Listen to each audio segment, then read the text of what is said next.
Bonsoir à tous. Aujourd'hui, nous allons voir la troisième partie de l'orgueil, c'est-à-dire les conséquences liées à cet orgueil.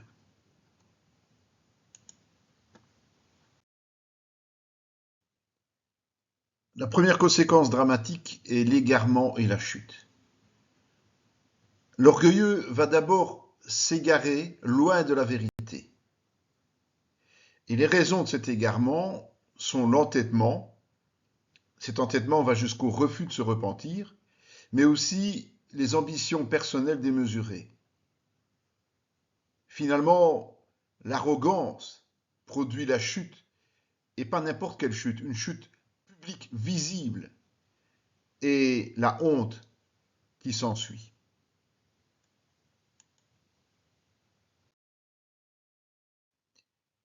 L'autre conséquence importante, ce sont les disputes.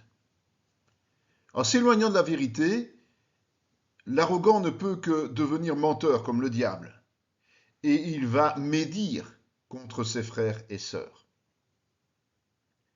De plus, pour se mettre en valeur, eh bien, il va le faire lui-même, puisqu'il va trouver peu de monde, sauf quelques flatteurs, évidemment.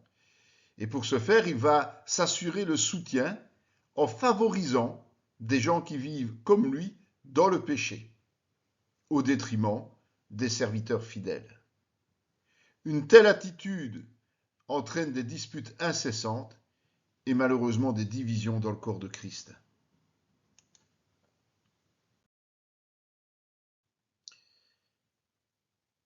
Autre phénomène, la violence. Le fait d'être insatisfait en permanence produit de l'agitation. Cette agitation amène à la violence, car l'orgueilleux ne peut se contrôler, ne peut contrôler ses pulsions, parce qu'il est obnubilé par la réussite selon les critères du monde. Et une telle avidité, exacerbée par la frustration des échecs successifs, parce que ses plans n'aboutissent pas, mène aux pires excès contre les autres.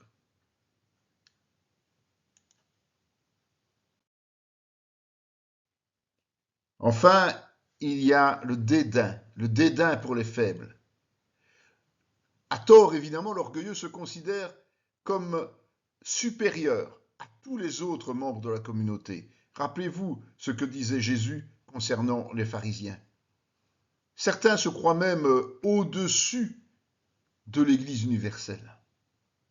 Cette prétention arrogante va produire le mépris pour ceux qu'il va considérer comme peu de choses. Et évidemment, ses cibles, ce sont les faibles. Et non content de les mépriser, il va en faire ses boucs émissaires. De telles dérives ne peuvent jamais nous réjouir. De telles dérives ne peuvent réjouir les serviteurs fidèles. Parce que c'est une catastrophe d'avoir des orgueilleux qui ne comprennent pas qu'ils ne sont pas dans les voies du Seigneur et qui tombent malheureusement dans la perdition.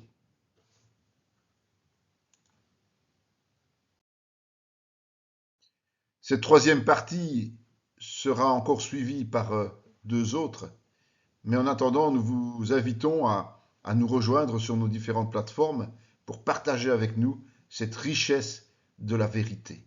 Soyez bénis dans le nom de notre Seigneur Jésus-Christ.